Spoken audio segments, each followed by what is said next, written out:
जय श्री श्याम। अपने last episode में मैंने आपको बताया था कि मोक्ष किस प्रकार से मिलता है और साथ में मैंने आपको बताया था कि जितने भी 14 लोक हैं वो कहाँ कहाँ प्लेस्ड हैं, जितने भी प्लैनेट्स हैं उनकी प्लेसमेंट के बारे में भी मैंने आपको बहुत अच्छे से डिस्क्राइब करा था।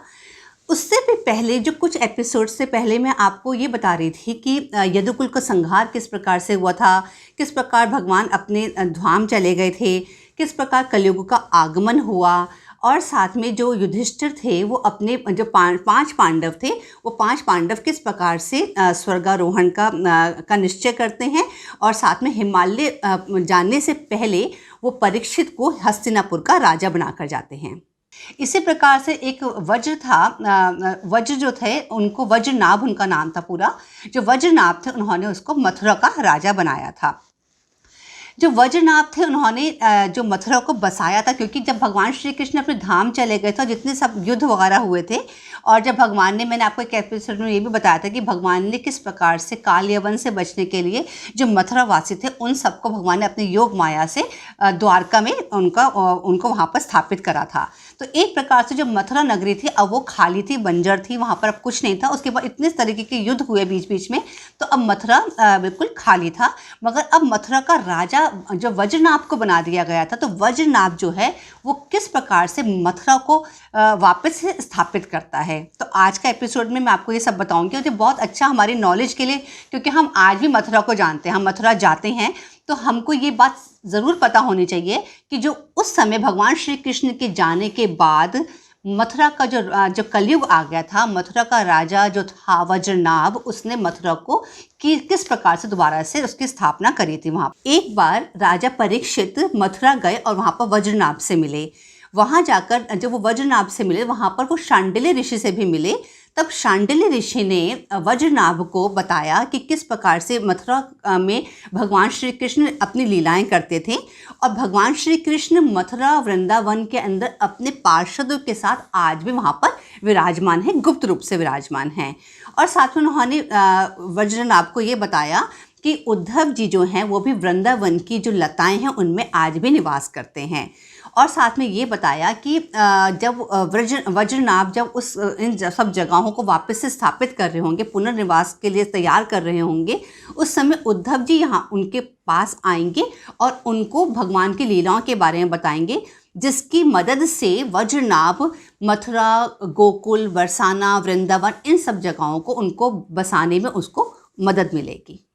और साथ में विष्णु कोश के अंदर मैं आपको, क्योंकि मैं वज्रनाभ के बारे में बात कर रही हूँ, तो आज विष्णु कोश में मैं आपको ये बताऊंगी कि वज्रनाभ कौन थे। और साथ में परीक्षित के बारे में हम बहुत लोग जानते हैं, बट फिर भी आज मैं आपको बताऊंगी कि परीक्षित भी कौन थे। तो शुरू करते हैं।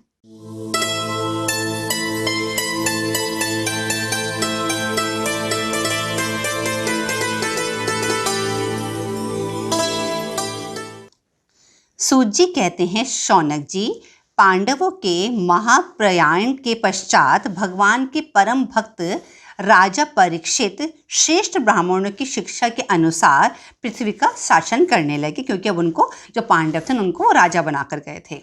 उन्होंने जो परीक्षित थे उन्होंने उत्तर की पुत्री इरावती से विवाह किया।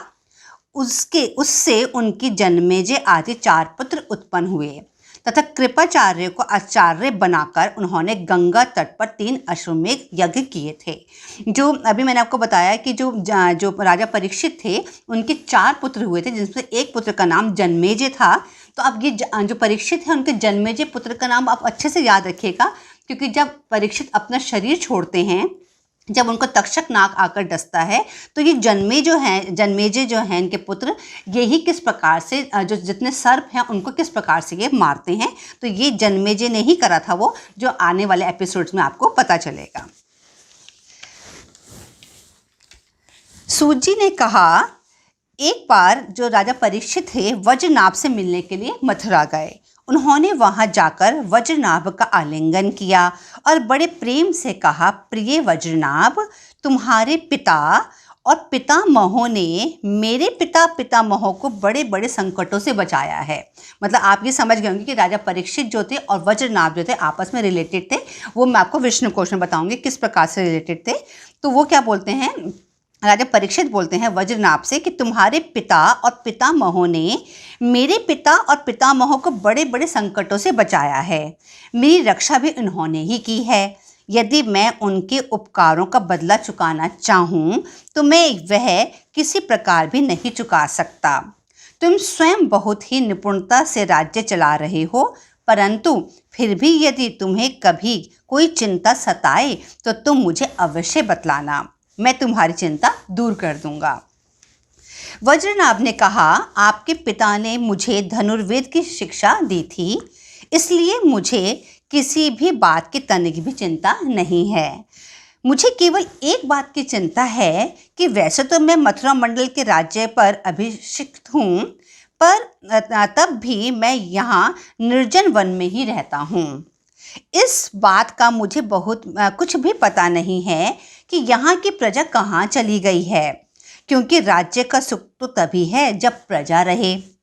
यह बात सुनकर राजा परीक्षित ने महर्षि शांडिल्य, जो पहले नंद आदि गोपों के पुरोहित थे, उनको बुलाया। मतलब अब के इस समय के अंदर नंद वगैरह जो गोपियाँ थी वो भी वहाँ मथुरा में वास नहीं करती, मगर उनके जो पुरोहित थे शांडिल्य, उनको राजा परीक्षित ने वज्रनाभ के पास बुलाया।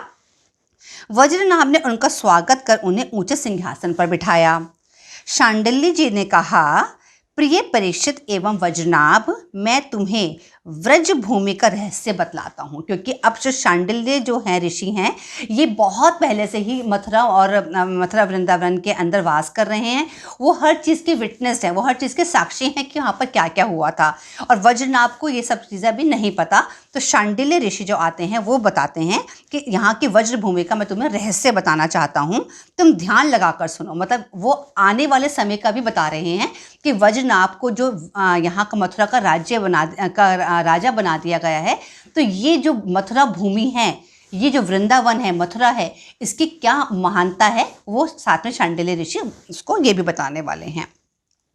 अब वो बता रहे हैं, व्रज शब्द का अर्थ है व्यापक, जो पर ब्रह्म है वही व्यापक है।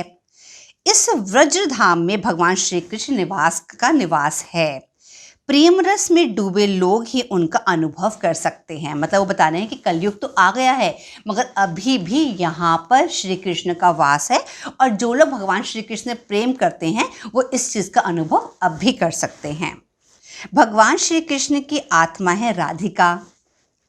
राधिका में ही कृष्ण रमण करते हैं, इसलिए उन्हें आत्माराम कहते हैं। व्रज में भगवान श्री कृष्ण के गौएं, ग्वाल बाल, गोपियाँ और उनके साथ लीला विहार आदि, वे सब के सब यहाँ नित्य प्राप्त हैं।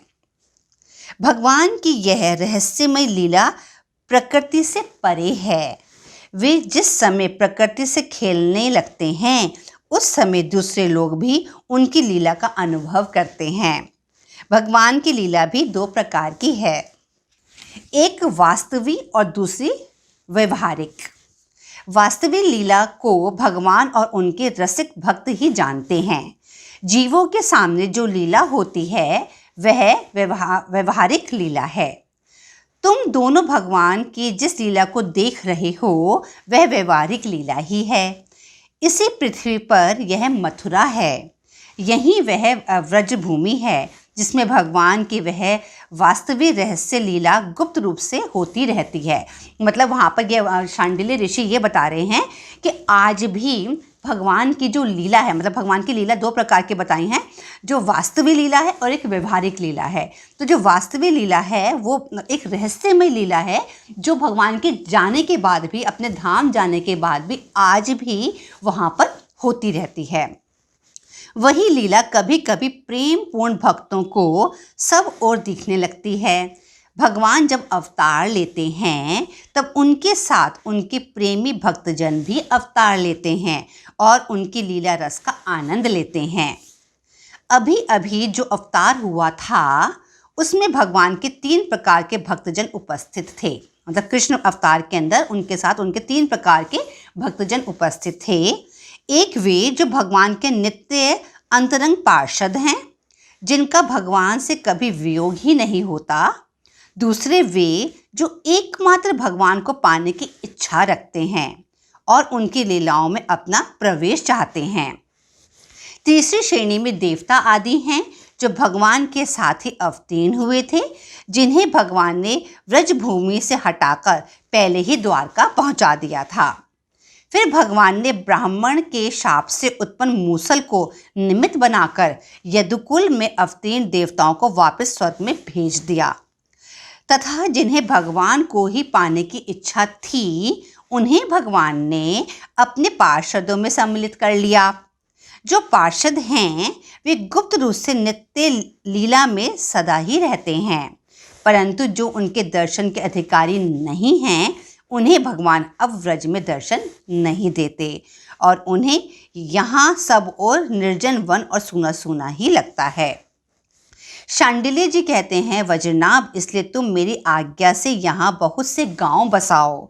भगवान श्री कृष्ण ने जैसे जैसे लीला की है उसके अनुसार उस स्थान का नाम रखकर तुम अनेकों गांव बसाओ। गोवर्धन, तीर्थपुर, मथुरा, गोकुल, नंदगांव और बरसाना आदि स्थानों में रहकर भगवान के लीला स्थल, नदी, पर्वत, घाटी, सरोवर और कुंड तथा कुंज वन आदि का सेवन करते रहना चाहिए। इस व्रज भूमि का सेवन करते रहने से तुम्हें एक दिन उद्धव जी मिल जाएंगे, फिर तुम उन्हीं से भगवान की लीला का रहस्य जान लेना। यह कहकर शांडिल्य ऋषि चले गए। मतलब इसमें एक चीज़ हमको और समझ आती है कि जो उद्धव जी जो भगवान के कहने पर बद्रिका आश्रम चले गए थे, आने वाले कुछ एपिसोड्स के अंदर आप ये जान पाएंगे कि जो उद्धव जी हैं वो अभी भी वृंदावन में वास करते हैं। तो यहाँ पर शांडिल्य ऋषि ने यही बताया है कि जब आप अलग, ये सब जितने भी गोवर्धन पर्वत है, मथुरा, गोकुल, नंदगांव, बरसाना, इन सभी स्थानों पर आप घूमिए और भगवान को की यादों को आप जानिए, पहचानिए, उन जगहों को, भगवान कौन कौन सी लीला कहाँ करते थे, और आप उनको वापस से उन जगहों को बसाइए। और जब आप ये काम कर रहे होंगे उस समय आपको उद्धव जी एक बार दोबारा से मिलेंगे और फिर आप भगवान की जितनी भी लीलाएं हैं, क्योंकि उद्धव जी को ही भगवान ने अपनी सारी लीला बताई थी जाने से पहले, तो वही उद्धव जी जो हैं वो आपको, जो भगवान श्री कृष्ण उनकी लीला के बारे में आपको विस्तार पूर्वक वो ही बतलाएंगे। ये कहकर शांडिल्य ऋषि वहाँ से चले जाते हैं।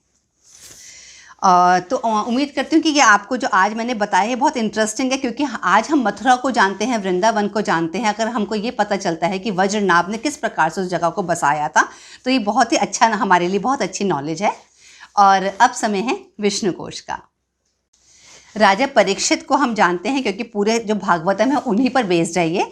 तो परीक्षित कौन थे? अर्जुन को हम जानते हैं। अर्जुन जो थे, पांडवों में एक अर्जुन थे। अर्जुन के जो पुत्र थे वो अभिमन्यु थे और अभिमन्यु के पुत्र जो थे वो परीक्षित थे, जो जब कलयुग आया था उनको फिर जो पांडव थे जाते समय राजा परीक्षित को राजाभिषेक करके गए थे और उनको हस्तिनापुर का राजा बनाया था। दूसरा मैंने अभी आपको बताया इस कहानी के अंदर कि वज्रनाभ, जिसको उन्होंने मथुरा का राजा बनाया था। तो वज्रनाभ कौन था? वज्रनाभ जो थे वो भगवान श्री कृष्ण के जो पुत्र थे वो प्रद्युम्न थे। प्रद्युम्न के जो पुत्र थे वो अनिरुद्ध थे और अनिरुद्ध के पुत्र जो हुए थे वो वज्रनाभ हुए थे। तो इस प्रकार से और मैं एक और आपको बताती हूँ कि वज्रनाभ जो थे, वज्रनाभ के भी जो आगे पुत्र हुए थे उनका नाम था प्रतिबाहु। तो इस प्रकार से जो वज्रनाभ थे उनको मथुरा का राजा बनाया गया था और वज्रनाभ जो थे वो अनिरुद्ध के पुत्र थे। तो उम्मीद करती हूँ कि आज का एपिसोड आपको अच्छा लगा होगा। अब अपने नेक्स्ट एपिसोड में दोबारा आपसे मिलती हूँ, तब तक के लिए हरे कृष्णा।